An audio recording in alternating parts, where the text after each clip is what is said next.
Hi, I'm Lou with another episode of My Car Story, and today we're at the Muscle Car and Corvette National, the greatest muscle car show on the planet. Really, yes, we have a unique car for you today. I'm with John. John, what's your last name? Graffelman. John Graffelman. And John, you have, to the naked eye, they might not pick it up, but what did you bring here today? I got a 1969 Boss 302 prototype. The prototype. Come right alongside me, and here is the prototype. Now, who was the guy who put this car together? The very first Boss, it was Mr. Shinoda. What was his first name? Was it Larry? Larry Shinoda. Larry Shinoda. So this was his, I'll call it mule. This was his Boss that he drove around in. Yep. And developing the Boss 302. Developing, come on right along with me. So some of the things you can see right off the bat. How long have you had this car? Since 1975. Now, how did you find the prototype car? Notice it doesn't say Boss 302 in the bonuses. We have one over there that kind of shows you what that looks like there. But this just says Boss. And what's the color on this one? This is pastel gray. Pastel gray. It looks white, but pastel gray. Let's take a look at the front. So what are some of the cues? Did you know you had something special right off the bat? Yes, I did. I answered an ad. A fella had it advertised in the paper, and that's one time I jumped out of the tractor and went to go look. And as I walked up to the car, I could see that the rear spoiler was much wider than a production one. It had chrome-plated stands. Let's still take a look at the back. Okay. So you're sharing with me that the back, and I just want to show this one. So here's a regular Boss 302. I'm going to give you some cues. Notice the hinging at the top and the bottom, and this wing comes out to about here. Okay, let's take a look. And the stands are farther apart on that one. This one's black, and let's take a look. You can already see that this wing comes all the way almost out to the end. The stands are chrome. And notice this is a different mount. Not mounted to the roof, mounted actually inside the glass. Correct.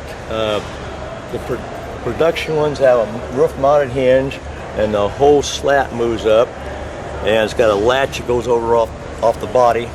And this production, the prototype, the top slat is fastened solid, and it's got a hinge on the top slat where the whole slat will also lift up, and it's got a C-clip on the bottom there to hold it down. It's a much cleaner look, but more than likely would have cost a lot more money to build. I should have done this. Yes. This is a pretty good one. That's not that that's bad, but I agree with you. That is a little bit better look.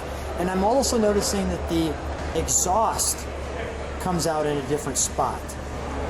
The exhaust, actually, you see cutouts here where you don't have cutouts in the Boss. And I'll just show you, if you look at that Boss over there, you don't have those cutouts. So we're kind of in a wonderful position where we can see your car and compare it.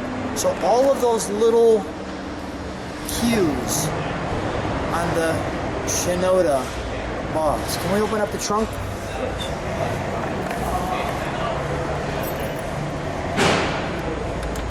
So share with me a little bit about the story too, because you were sharing that they didn't have records of what this was for about how many years?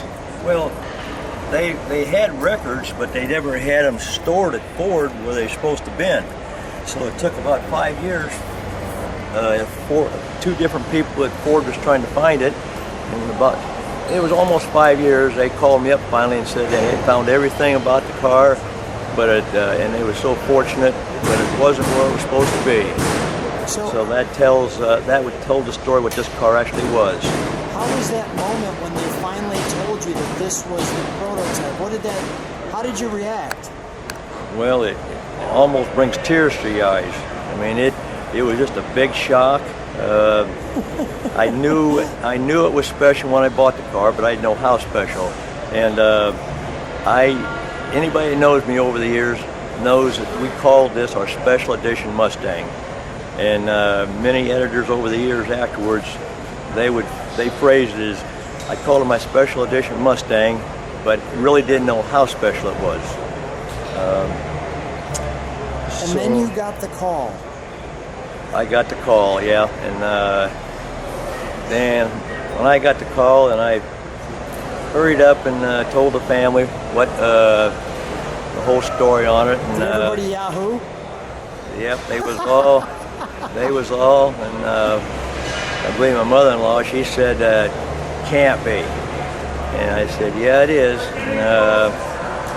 And you've got all the paperwork now to show for I it. got everything that tells what it is, Well, yeah. thank you, Ford, for that. What a wonderful treat, and we're getting the chance to see it. So we're going to close that. I'm going to go in the interior if you don't mind. May I?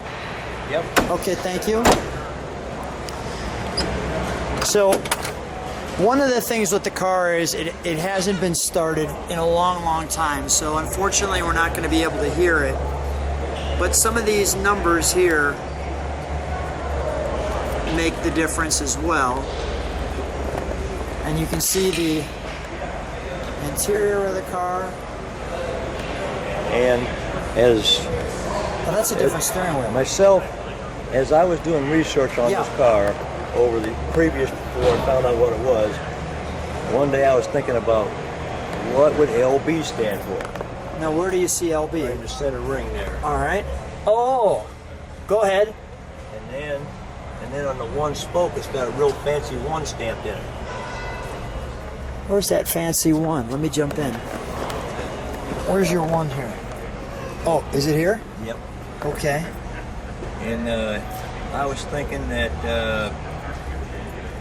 I knew some people in with Corvettes and that, and I talked to a fella. I said, would you be able to find Larry's prototype Corvette? And that took, I think it took took about 3 months, and a guy finally called me and said yes. And he described what it looked like, and it was the exact same steering wheel, only it said LC, Larry's Corvette, and it had a fancy one stamped in it also. Really? So then leading up to everything, I knew more and more what I had, but still no documentation. So you realized it was Larry's Boss. Yep. Oh, man. So that's the only emblem like that in the world. He sold this car to his personal tailor, and the way we're getting close to finding that out, but we haven't got it down pat, that we think that Larry did, Larry's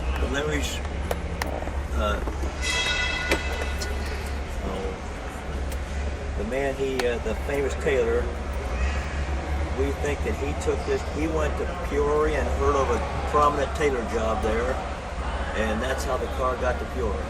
Now that's what I am thinking. I think we're getting close to getting documented. And we have Mach 1 on the other side, where usually you wouldn't have Mach 1 on a Boss. No. Let's take a look under the hood, shall we?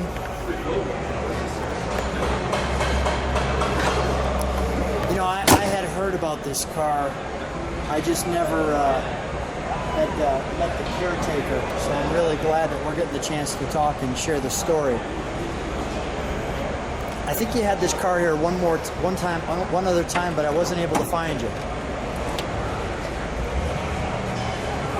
Now, John, is there anything special under the hood that would indicate a difference than a regular one? No, not really. Larry used a 428 Cobra Jet as the prototype. He was doing the design of the car first, and the 302 Boss wasn't quite invented yet how they wanted it, so he just left 428 in it. So this is a 428? 428 Cobra Jet, yeah. 428 Cobra Jet on the first prototype. I had no idea. I just thought this was going to be a 302. No, but as I was looking under here, I'm like, man, this is stuffed in there. Yep. Wow. Yeah, You just shocked me on that one. I thought I knew something about this car. I knew nothing. Wow. So that's kind of a big deal. that's one reason why. Well, because the 429, you got the Boss 429, you got the Boss 302, and this is the only Boss 428. Correct. Yep. So Very cool. the way I hear from a few of the engineers over the years now that he came real close to putting the Boss 302 in at the end, but they decided not to. How long was the restoration of this? It took about 2 years. 2 years. It looks really good. It must have been in very good condition because it doesn't look like it was restored much. I mean, it looks like it's all here. Well, over the years, I kept it in a roof over top of it, and it was out of the weather, and that helped it keep from just depleting and actual no rust and that much. But it did have some rust. It was kind of misleading, but not what I thought it was going to be. Well, John, first of all, great car, great find early. Congratulations for having such a wonderful car. I've been looking to see you. I'm so happy to have this one unique, only prototype car on the channel. Thanks for being on my car story. And also, I want to say is, yeah, sure. When I first got the car, one thing I was thinking, the car sat low. I thought that more than likely it must have got out of Ford with weak springs. Yeah. And later on, I heard that he actually lowered this like a Trans Am race car, and it's got he also put a huge sway bar on the rear axle. Let's take a look. Hold on. Let's check it out. I'm glad we took that moment. So here's our unique exhaust, and there's our sway bar. I see it. Let me see if I can get there. I think I can get there. I hope people can see that. Probably get it better in front. All right, let's see. Give me the view I should look at. Right up here? Right in front of the tire. Okay, so here's our bar here. So that's unique only to this car too. And you can eat off the exhaust on this car. So I have found other things that was a little different with it, but those are the most things that actually make it you're really unique. Wonderful. John, what a treat. So much fun getting a chance to chat with you. Thanks for sharing your car on My Car Story. You're welcome. Thank you for having me.